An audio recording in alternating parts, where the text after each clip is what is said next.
Hello world, it's Sara Oblak Speicher here, and we are in for the third day of the activation series, masterclass series, and I'm so excited to have you here.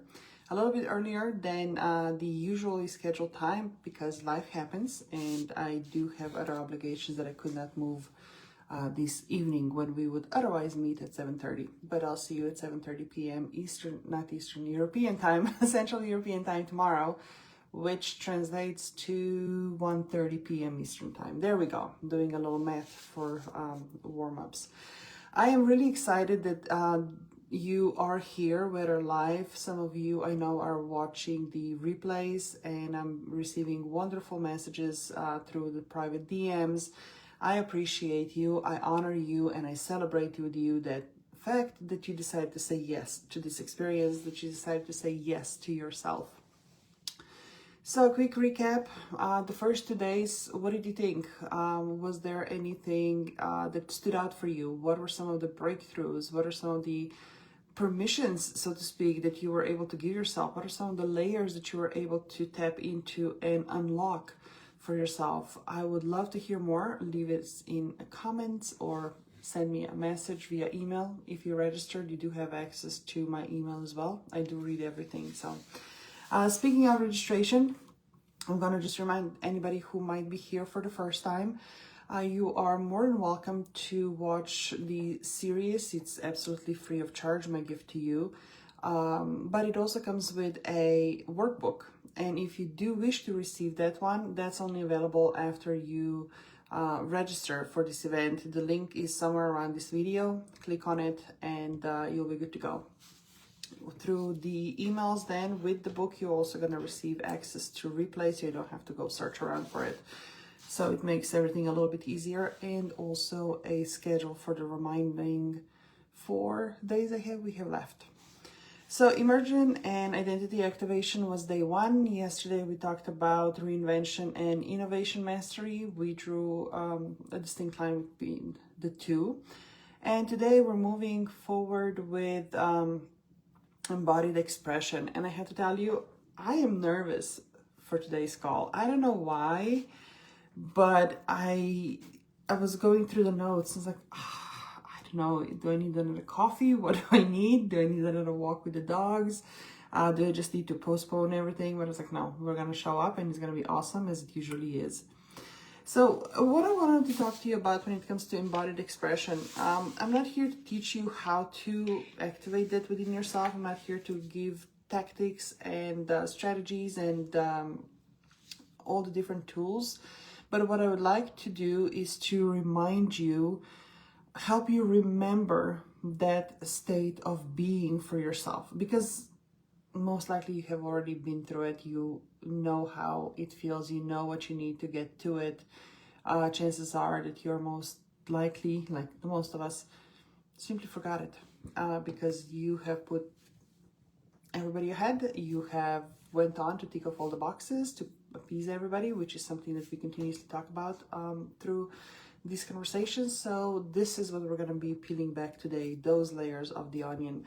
So my intention is to bring you to the point where you can clearly see if the inner truth that you harbor, that you nourish, that you carry with you, if it actually matches the external expression.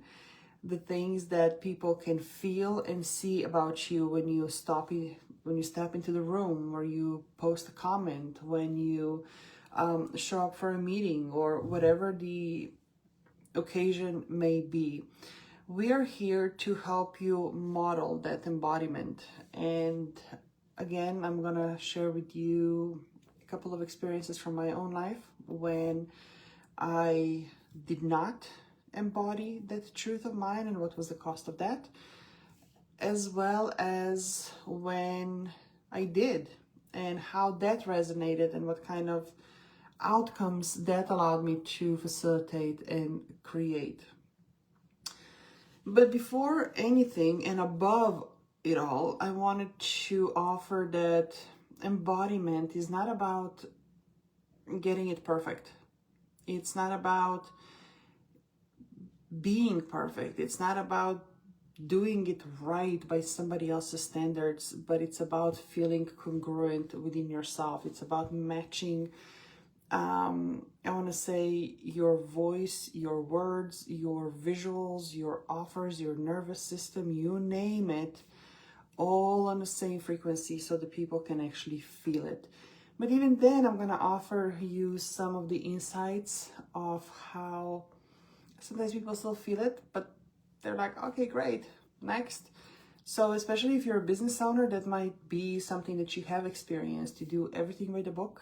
You show up, you tick off all the boxes, people praise you, but it's like, okay, great, where's the sales? It might also be the opposite. You might be feeling like you're on top of the world. All the KPIs are there, but you feel like you're just about to flatline because it's a battle, it's draining, it's disappointing, and you're questioning every single thing. People are eating everything up, but within yourself, you're falling apart. It's a double-edged sword, that's for sure, and sometimes the balance between the two is very delicate, and sometimes it's very distinguished line, and you can see it, you can feel it, you can't miss it. It's all of that and so much more, so we're going to dive right into it. As I mentioned, one of the first times that I actually remember consciously tapping into and start practicing the sense of embodiment, if you will, it was not by choice. And it always makes me laugh, but here's the thing. You already know by now that I used to be a basketball player. If we met in person, I'm 6'1", oftentimes wearing high heels, so it would be even higher up. It's a beautiful gift that nature gave me because it allows me by default to see things from a different perspective. And it also makes me hard to miss. And it also felt like a burden when I was growing up because I was, center of attention anywhere that I came, and I tried to minimize myself. I tried to play small, and I tried to squeeze myself into just, the regular, usual size. And that also reflected on a basketball court. For the years that I played for the team in Slovenia, it was my club team, it was my different levels of Slovenia national team, including the senior team. I even had the honor of serving as a team captain at the European Championship in 2002, I believe it was. But here was the funny thing. I felt, looking back, despite all of that success and despite all of those accolades, I felt so disconnected from who I was as a person, how I saw myself as a basketball player, how was I perceived as a basketball player, that looking back now, it's not even funny. It literally felt like two different entities showed up for every practice and every single game. Now, it doesn't help that I'm Gemini. So oftentimes they were literally two different entities running the show there. But what I'm trying to say is I disconnected from my own body. And I felt like, okay, this is me, this is Sara, and this is my body, and achieving all the results on the basketball court just because I'm tall. I did not know how to own that presence. I did not know how to command that energy. I did not know how to literally activate that strength, the power, the determination. So you can imagine how frustrating it was, not just for me, but also for my coaches, wondering, which Sara is going to show up today? Is it going to be a good game? Is it going to be a bad game? Yes, talent can only get you this far. Practicing hard can only get you this far. But then there's this little, how do you want to call it? Like the, that you bring it, and it's undeniable when you step into the room. I did not know how to connect to that within myself. It wasn't until I was called to and invited to, or recruited by actually a Division I college in New York City. And we were practicing, and mind you, a whole different language that I could barely speak. Very shy, quiet by default. And coaches were looking at me for some time. They gave me a couple of days, and then head coach stopped the practice, called me in the middle of the court one day, and she's like, okay, this is it. She sends the rest of the team to the sidelines and ordered them to sprint. I was like, shoot, what have I done? And she turns to me and is like, okay, this is it. Now you start talking or they continue sprinting. As you can imagine, I haven't stopped talking ever since, but it was the first time that I'm like, oh, I actually have a choice here. That exercise, so to speak, got amplified by her demanding that before every practice, I stepped in the middle of the court and put a game face on with a very serious and determined attitude, like I mean it. Say, are you ready for this one? Before every practice. My name is Sara Oblak and I'm a scoring machine. And if she didn't feel it, I had to do it again. And if she still didn't feel it, you guess that the team had to run. But what that allowed me to do, of course, there were days when I tried to forget about it and tried to hopefully that she was gonna forget it too, but it didn't work that way.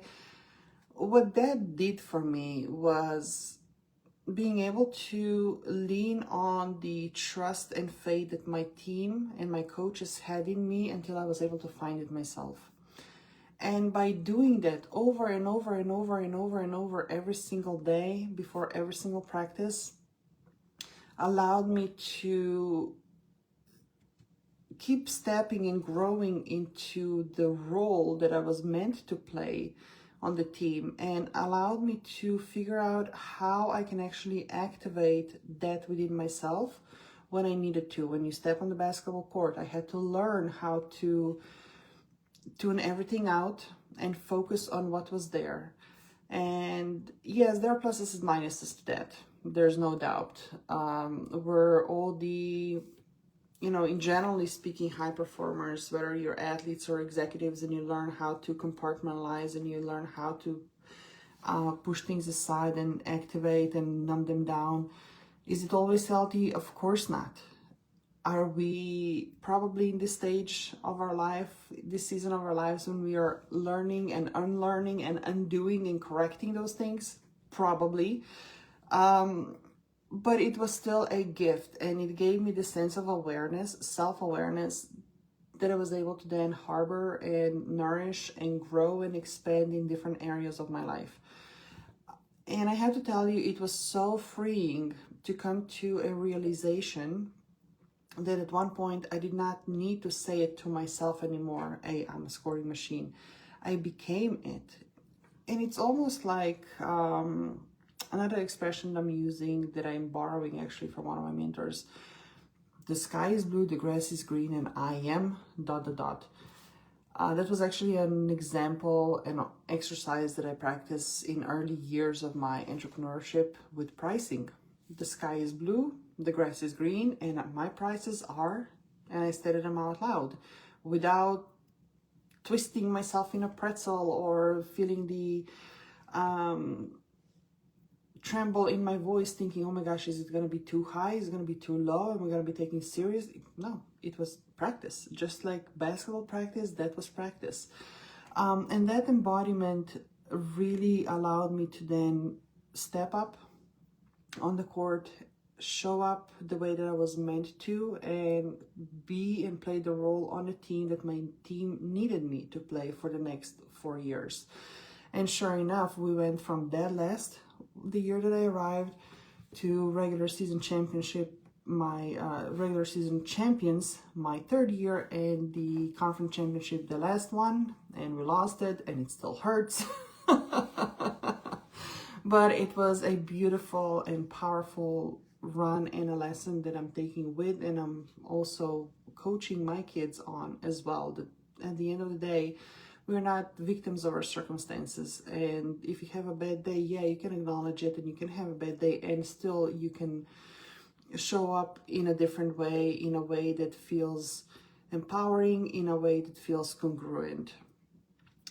Through those years, living on the other side of the world, away from the culture, away from the family and friends, away from the comfort of the familiarity in which I grew up in, it was also freeing that I was able to really become my own person without all the hooks and strings attached.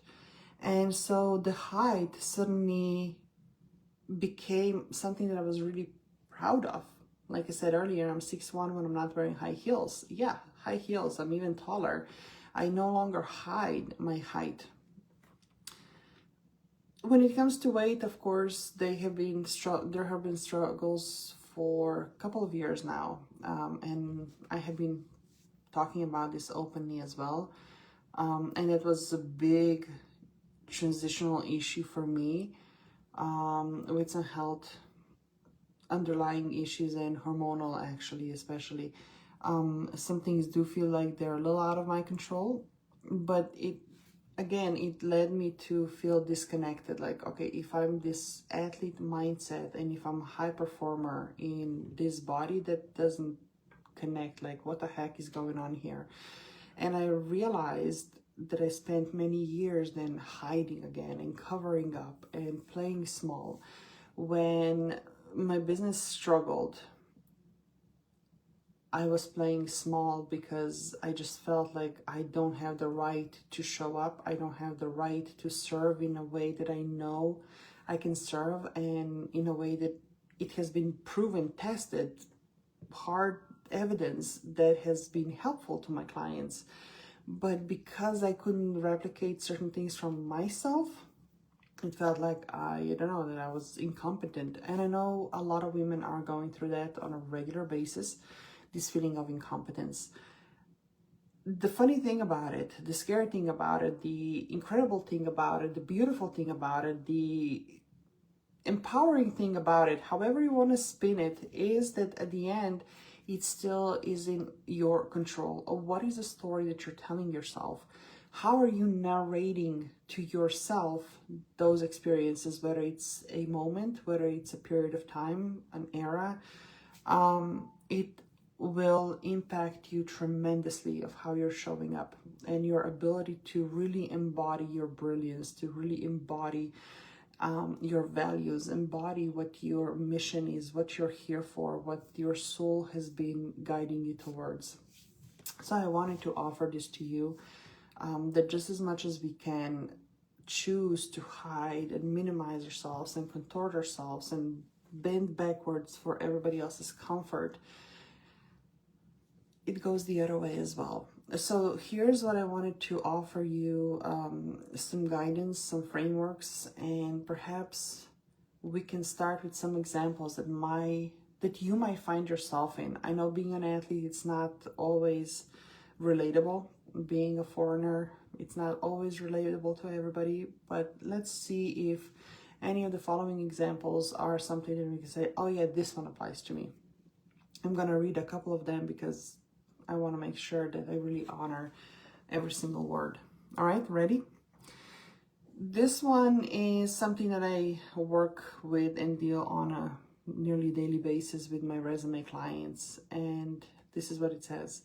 If your resume is perfect, but your voice still shakes when you speak about your next vision, it's not the competence issue, it's the congruence issue. Remember in the first video, first episode, first, what do you want to call it, masterclass, the first day, I spoke about the beautiful witnessing of my husband receiving his resume and coming down the stairs, floating 3 feet against the floor and just having this huge smile on his face and looking at the simple piece of paper and like, oh my gosh, I did not know that I am all of that. I need to grow into it. And this is exactly what it is. You know, oftentimes when we are on a daily basis doing the things that come so natural to us, doing the things that we are so accustomed to and trained into, you don't even think about it. It is really, really easy to just dismiss them as anything special. It is really easy to downplay our role. And that again goes especially for moms out there, and the invisible labor and all the contributions that you're making to the household that is not being seen because it's just on a loop, a never-ending thing of what it takes to run a household. It's a very complex operations. And in all these years, I have to say, of 750 plus executive resumes and profiles and narratives, I had one person, who was bold enough to claim that on her resume. It was operations director. And I thought, she gets it, you know, and it was all presented in a very businessy, executive way, but that's what it was. It is running operations. But so oftentimes we completely dismiss all that we contribute because it is unseen, it's unappreciated, it's invisible, it's not paid. It comes easy to us for some of us. It has been ingrained in us that it's just our responsibility to take care of those things, not to fuss about it, not to make a big deal about it, to just go with the flow and forget about it, right? So when we talk about the next vision, what is that we're creating here, it might have to do something with your resume, and you want to go for a promotion as an executive. You want to go to the next level of your career. And of course, you need to polish up your skills. You need to shift your narrative. You need to present your experience in a different way. You need to level it up. And oftentimes, yes, that will cause your voice to shake. So this is your perfect opportunity to practice that. The sky is blue, the grass is green, and I am insert fill in the blank, right? Until it becomes congruent. Okay, the second one,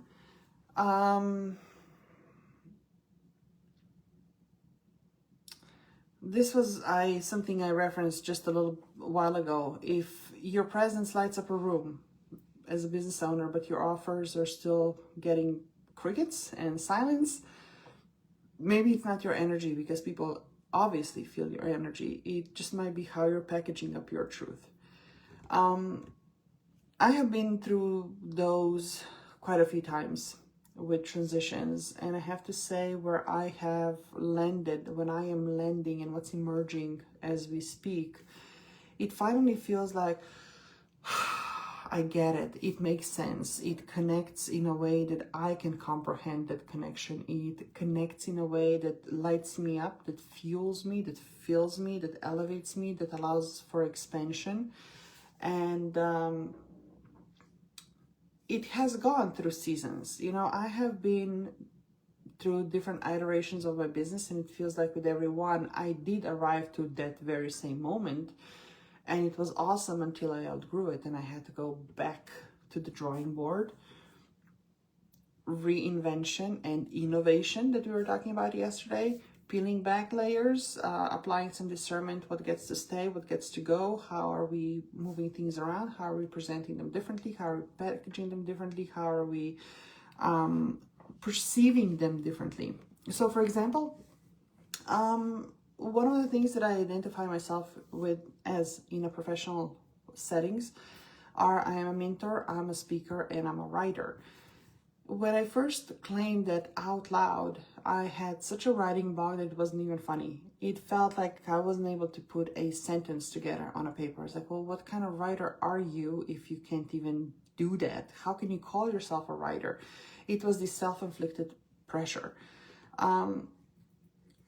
But then also within the realm of writing, it's like, okay, what are we doing here? Are we just like a freelance writer on a hourly rate, or what are we doing here? How are we differentiating ourselves?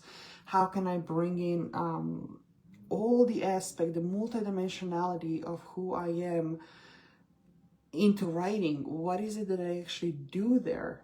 And it became really clear that it had to do with narratives.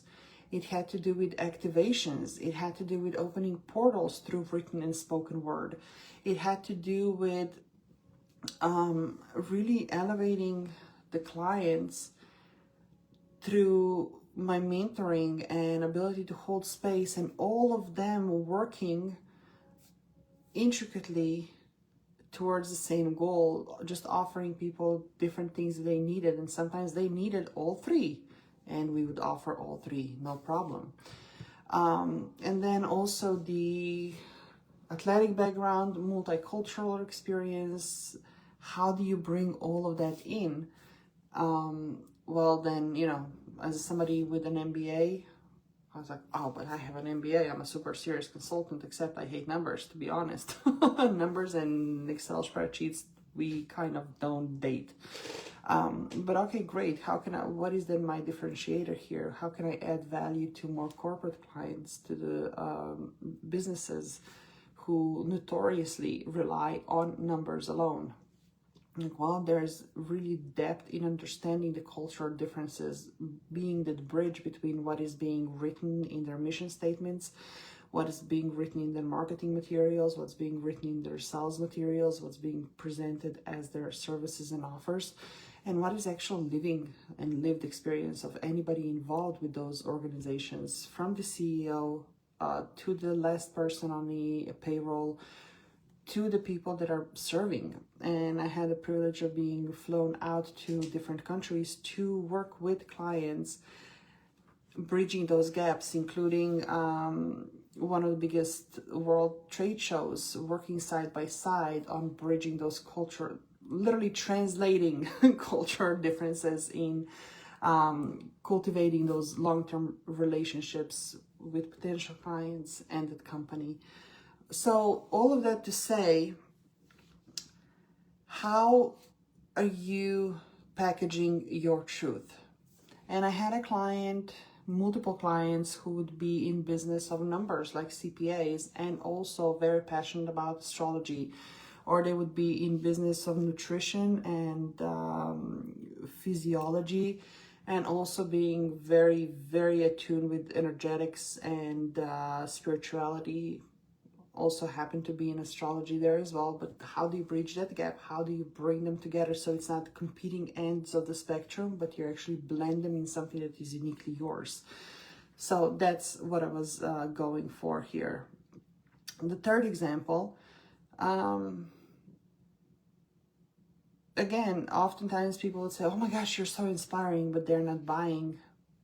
Yeah, they might feel your brilliance, but they can't grasp your direction. So are you clear on where you're going? And are you clear on what direction you can take them into? All of that, again, it's ever evolving. And I think for some of us that could be liberating, because we know there's always something that we can evolve into and step into and grow into and away from, so we're not bound by this one thing for the rest of our lives. And I'm pretty sure there are days when we would be just like, oh, if only I could just have this one thing that struck me in high school and I knew exactly what I want to do for the rest of my life, and I'm doing this and I'm going to retire doing this and I'm going to be happy as a clam. I guess this is just not in stars for so many of us here. That's why the exercise of embodiment, it's like an ongoing, it's a living codex, an ongoing thing. It's not one and done, it's a continuous practice.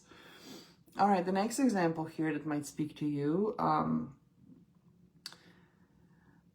there are also clients who come to me and say, you know, I've spent years refining my craft, but I feel invisible. And I would offer that probably has nothing to do with your marketing. It probably is the fact that your own expression hasn't caught up yet. And that was a very curious example with another client of mine who was invited to step into this role. And again, it's not just the client of mine, it's, I dare to say, a lot of women, we struggle with that thing, especially when we're applying for roles. If you don't tick off 100% of the boxes, we don't think we're ready.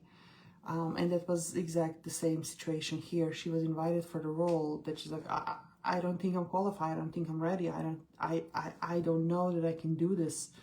And once she stepped into it, because she was trusted and encouraged by those who saw the potential in her, she grew into it, and she said, oh, actually it's not that much different from what I was doing before, and I can apply this experience here, and I can apply those expertise there, and I can apply this background and this knowledge and so on and so forth, and just seeing things from a different angle. So oftentimes having those people around us who see us for who we are becoming and see us for who we have the potential to evolve into is a remarkable gift. And that can sometimes quite literally be a lifeline also. So that's the first set of examples that I wanted to share with you when There might be some underlying misalignment between the polished high-level expression that we're presenting ourselves with and what's actually going on within us as we are going through the evolution, as we're going through transitions, and there's this friction, there's a disconnect, and the results are just not there because the two are not in sync. The second set I want to offer for athletes and executives when it comes to more of a identity shifting. You know, a lot of us have been trained to speak in statistics, in metrics, in goals. But the scary thing about starting our new chapters is that we need to learn how to speak the language of our own voice. And that is probably the work for many of us. I'm just closing this thing here. All right. Embarking on the next chapter, post-athletic career chapter, because it is just so new. Not only do we need to find our own voice, we need to learn to find our own and create actually our own rhythm. You know, when you're an athlete, pretty much everything is set up for you. Your schedule, your commitments, the expectations, the metrics, everything is there. You have coaches to guide you, you have a support team to direct you, and oftentimes, depending on what level you're at, everything is taken care of. And all of a sudden, there you are. What do I do with my life? When do I even prefer to get up in the morning? How do I prefer to have my breakfast? What kind of work did I prefer to do in the morning? What would I like to do in the afternoons? How should I spend my evenings? Because before, like I said, everything was set and pre-planned, and all of a sudden it's like, oh, everything is my responsibility now. And you're now not going to be speaking in, I want to say, coach speak, the phrases that are so common and you're accustomed to in whatever sport you're playing or whatever career you have had as an executive, for example. But now you need to figure out who you are and what is the voice that you're speaking with. And the same goes for those who have been seen as disciplined and strong and focused, but now you came to a space where you just crave more softness, and that can be scary as well. This has been something that I grappled with for quite some time too. Not just being an athlete, but a Slovenian woman raised to be fiercely independent, and with epigenetics encoded, I want to say, passed down fear of not being enough and not being financially independent, meaning for many women in my lineage, that meant severe abuse. And that obviously is something that is being carried through, and it's the ancestral memory. And when my business was going through downturn, all that came up for me. I had no idea exactly where it was coming from. I had no idea how exactly to deal with it, but it was paralyzing. The funny thing about it, and maybe the only reason why I was able to have the grace and support to move through it and heal from it, was being in a different culture. It was being in a culture where my husband was raised that it was okay for a mom to stay home and for him to provide. So as much as I was pushing and trying to run away, and I was beating myself up and I was feeling guilty and the whole 9 yards, he was that steady sounding board, an anchor, and a wind in my sails at the same time. I was like, you're gonna be okay. We'll figure it out. Take care of, I'm here to support you. What do you need to do? Of course, it was like a passionate tango, dancing back and forth a little bit. But eventually it allowed me to really soften into receiving. And it allowed me to become a person that, you know, some of my friends would call me a bubby, like a babushka, in a very Slavic way. Like I said, I'm tall. I am very well padded. My hugs are awesome. And my presence, it feels safe. So it took me a while to embrace that and to see that as a gift and to really embody that. So now when I move through spaces, I'm like, yeah, this is me. Could I stand losing some weight? Oh yeah, I wouldn't mind. My knees would be grateful. And have the outfits that are waiting for me to be able to squeeze into. Yeah, sure, we're getting there. And in the meantime, I was like, yeah, this is me.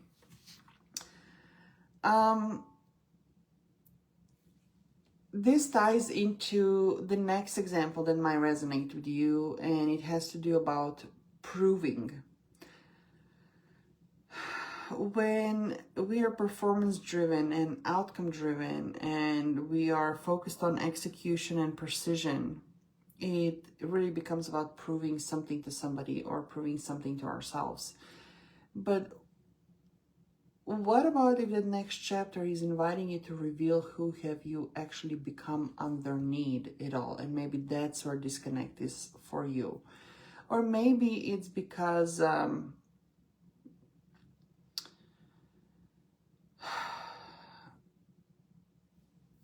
the feeling of, how do I even convey this? When you have a routine, when you have a tried and tested approach, practice, you have done it, it creates results, it creates the outcomes that you want, you tick off all the boxes, you achieve and exceed your KPIs, you know how to guide your team, you know how to perform. It's amazing. You have won championships, you have built companies, it's amazing, and stepping into the next chapter might feel destabilizing. But because it's not so much about not knowing what to say anymore and how to go about it anymore, it no longer fits, including the language, that old language that you have been telling yourself and how you presented yourself to others. It just no longer fits. And that has to do, it can be something as simple and obvious as introducing yourself, shaking somebody's hands. Hey, I am so-and-so and this is what I do. And you're like, really? This is who I am? Let's work on that one. So yeah, anything that is unfamiliar, that feels destabilizing, that feels way outside of comfort zone, of course it's going to be scary, and of course we're going to resist it.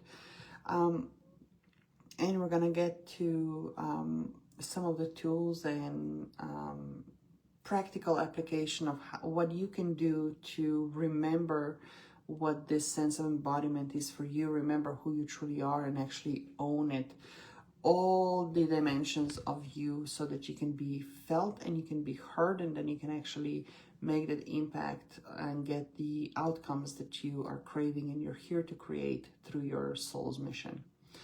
But before we get there, I want to offer something to my visionary creators out there too, who are in this audience. And we know that we just marched a little bit different beat. And a lot of us are more of a feeling type of a approach than intellectually understanding, or it's not as much as making sense than it is, oh yeah, I feel this. I'm one of those people too. I feel things very deeply. So in certain rooms, have you been in a situation when you walked in and you're like, I just feel like I've outgrown this space, or you're told that you're too much?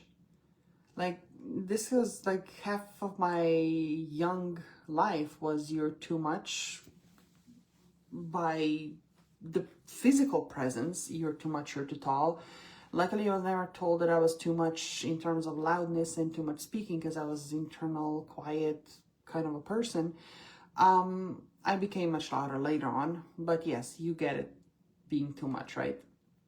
But you probably, it's not that you are actually too much, you just outgrew that room, and you can feel the disconnect, you can feel the tension, you can feel the incongruency. So what can you do about that? I know walking away is scary sometimes, but it's the only way, and it's the only way to honor yourself and give yourself the space, create a capacity that you need to expand into. And through these exercises and holding that vision of yours and allowing different variation of yourself emerging, you're also creating the clarity. So it's really clear for you to say, okay, this fits, it doesn't fit anymore. I can walk away from here with grace, without any hard feelings, and it's gonna be okay. And same goes for relationships. This one is a big one too, for those of us who really feel the need to please those around us. We have mastered the contortion game. We have mastered the toning down game. We have mastered the way of presenting ourselves clearly to others, to the point when we created a persona, when we look in the mirror, like, who are you? I don't recognize you anymore, because we're just so foggy on the inside. So in that case, I would offer that maybe you came to the point when it's time to stop translating yourself for somebody else's comfort and start translating those internal urges and sparks into, okay, who am I becoming? Who am I? What fuels me? What elevates me? What energizes me? What is my truth? And I don't like to use the word truth. I think it's been abused and overused over the past couple of years. But for this sense of purpose, yeah, what is your truth? And stop translating it. It matters. It matters to you, not mattering to those you have outgrown in the first place. Same goes for the fact that your voice doesn't always need to be louder. It just needs to be truer. And, you know,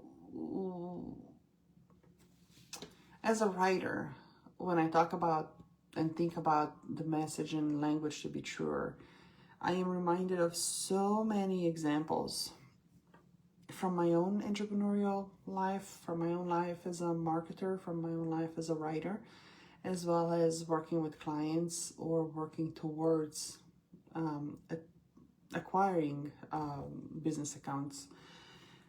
You know, when you do everything by the book and you have this framework in how you need to write things and what you need to say and all the formula and all, you know, the whole shebang, and you put it on paper and you look at it like,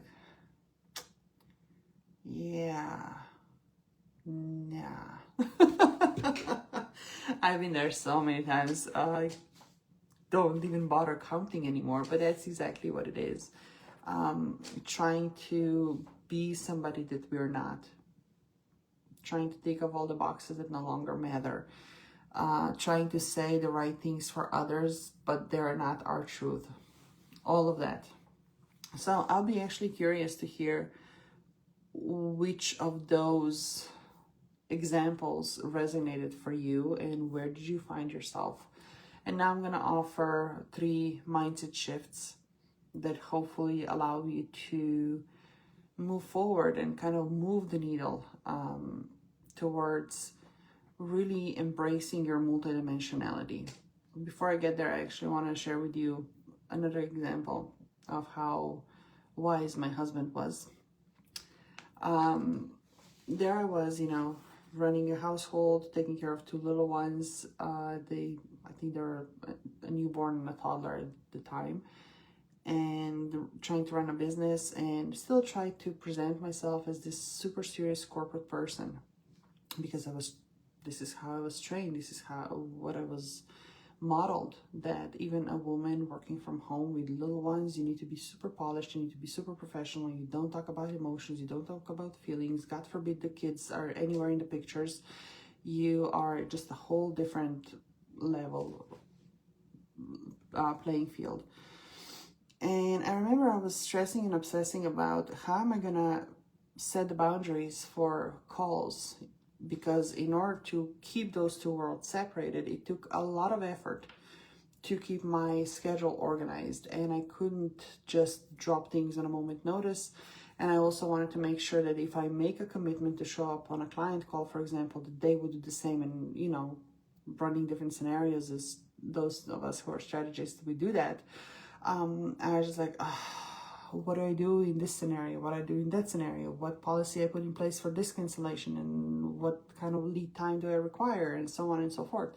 And he looked at me and was like, are you insane? I go, I want to talk, what? He's like, you guys, you and your clients are more than just one person, and life happens. And at the moment, it just became so clear to me. I was like, why am I even trying to separate? Like, who am I kidding here? And the first test actually came shortly after that. I was on an actual sales conversation with a potential client, and they were just about, they said verbally yes, they were about to pull out a credit card and give the number over the phone for the down payment. And my baby woke up and she cried. So I excused myself. I was like, just a moment. I went to check on her. I came back, and the person was furious on the other side of the line. Called me all sorts of names, sent me to the places where the light doesn't shine, saying something about being extremely selfish and how dared I be anything but a mom, and that there's no way they could support, much less work with me after that, and they hung up. I'm like, huh, well, fine, awesome, thank you, universe, right? It was my husband who gave me permission in a way to really embrace it all and to blend them all together. And after that, I had a client who, before we even dived into any business conversation, she wanted to see the babies. She's like, oh, where are they? I want to say hello, you know, how are they doing? In the process, I also came to the point when a client said to me, oh my God, Sara, I love you. I'll talk to you next week. I didn't freak out. It's like, well, what do you mean a client tells you I love you? Well, what are we doing here? And it was just, okay, I can soften into receiving this appreciation from a client, and I can embrace it, and I can cherish it, and I can honor that connection that we have and the role that I get to play in their life at this intersection of time and space. So all of that to say, it is practice. And when you take a stand and when you choose to work towards some, let's say, identity or embodying the next version of yourself, yeah, you're going to be tested too. And oftentimes I would offer, it's not even about the test about, oh, let's, you know, this is a sign that you shouldn't do it. A lot of times we interpret that as such. What I would argue is that those are tests to see how serious you are and how committed you are to the thing that you said you want. You know, and I think for a lot of us trailblazers, it becomes really tricky because we do envision, we do strive to create something that hasn't been created before, in a way that it hasn't been created before, that is brand new. So we are blazing our own trails in ways that there's no right or wrong. There's no trials, you know, sometimes you say, oh, this is time-tested formula. There's no freaking formulas to to what we're doing and to where we're going. So it really becomes the internal compass that you carry in your heart, or however, in the sense of embodiment, however it shows in your whatever the somatic experience that you are created. And actually, we're gonna get right to that. But first, as promised, the 3 mindset shift. I also mentioned the first one, you're not too much. You just might be too honest for the container within which you're trying to function and inside of which you're trying to squeeze yourself into. So can you just allow yourself the admission that, hey, I outgrew this space and it's time for me to move on. And trusting, even when you do that with certain relationships, yes, there are going to be people who came to our lives for a season, and there are going to be people who are really meant to walk the path with us long term. And sometimes by us being willing to walk away, we give them an opportunity for them to choose how they want to do this thing too, what they want to do for themselves. And oftentimes they might just as well choose to continue the journey with us. Because they too, by us honoring ourselves and our own truth, we give them the opportunity for them to do the same. And they don't feel the pressure, they don't feel the need to appease you or please you, but like, oh, what is my truth? Oh, look, we're both going the same direction. We may continue this thing together. And it's a beautiful, powerful thing that gets to emerge from there. Another thing for those of us who are service providers, who are in business of, I want to say, this might sound a little poetic, but in business of energy, so to speak. Oftentimes, you know, we can have everything written down perfectly. The best practice is applied, but it just crickets. And other times it feels like, well, how can somebody say yes? They don't even know what I'm offering. It's nowhere written down. I don't have it on the website. There's no sales page, whatever it is. That's because people oftentimes don't care about it. They don't buy the service package per se. They buy and trust your congruence. And then the last one, I like this one actually. It's not the essence that needs translating. It's the medium. How and through which medium you're trying to convey certain things will matter as well. And that brings me to a story, an example of like water, right? It can be free when you get it out of the spring. It can cost a certain amount of money when you get it from tap. It can cost, a bottle of water can cost, I don't know, a couple of cents, or I don't know what prices are these days for water in the store. But then when you are in on an airplane, the price is very, very different. So again, your environment will be greatly impacting that, and also the medium where you are, how you're trying to communicate, who are you trying to communicate it to, through what channels. It might not be the message, it's that channel. All right, so practical applications is promised, and it has been something that I offered towards the end of every conversation here, and this one's coming to an end for today. The 3 journaling questions are waiting for you on the day 3 page of the workbook. If you don't have it yet, I invite you to grab one. Link somewhere around here will take you to an opt-in page where you can log in and you can immediately download the workbook. So I'm not gonna reveal those on a live stream, but what I will offer to you is the 3 practical actions that you can take today and start working them into your own routine. And then we can dive into tomorrow's call, which is legacy blueprinting, which is going to be a little bit more technical than the first 3 calls. So the first practical action, speaking of somatic experience activation, I would invite you to take a moment today and create a space, step into the space, stand in a room as your future self.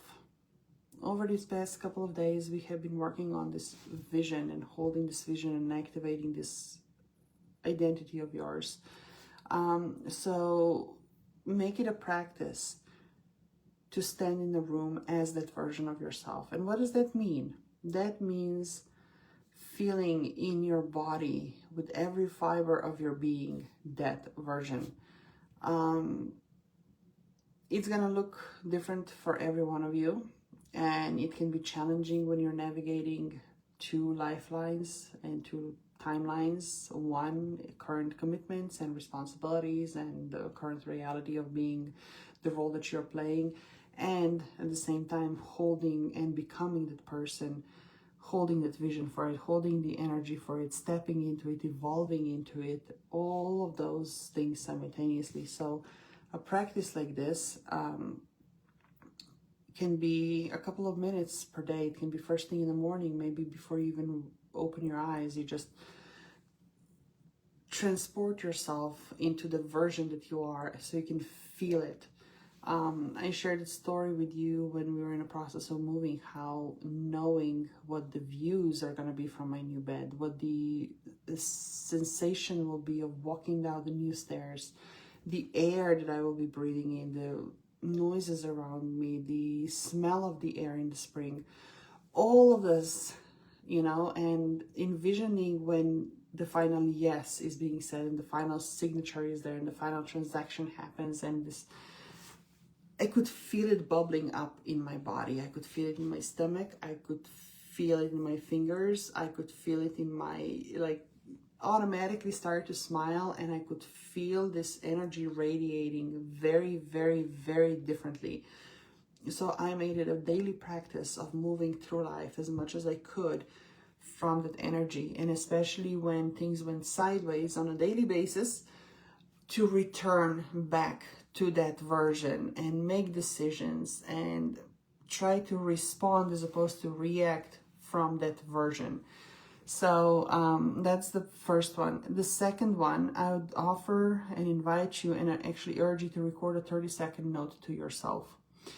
And what do you say in that those 30 seconds? You say something that you can listen to over and over and over and over again, so you can, for the lack of a better word, it's like a self-hypnosis almost.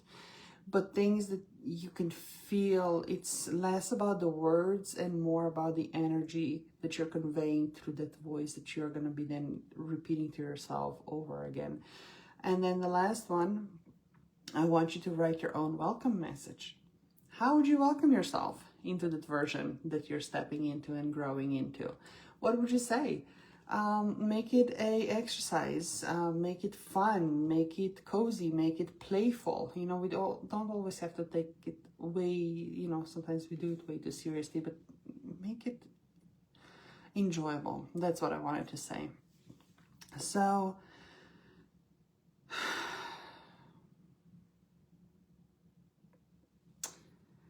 if there was one line to summarize today's session, and something that I want to leave you with as you go about your reminder of the day here, at least here in Europe, you have about, it's like, what is it, 12:30-ish p.m. So good morning to you on the East Coast. I want to close by saying that you're coming to a point where it's not just about showing up anymore, but it's about allowing your presence, your energy, to make that introduction to whatever place you're stepping into. And may that be the closing for today. I want to say thank you for being here. Thank you for sharing your time and energy with me for this activation series. I will see you tomorrow at 7:30 p.m. Central European Time, which is 1:30 p.m. Eastern Time. I would love to hear your feedback. I'd love to hear what has been coming up for you. What have you been activated? If anything's started to show up differently. Also, what has been going kind of sideways. We talked about it too. But above all, I honor you, I cherish you, and I bid you a wonderful reminder of the day. See you tomorrow.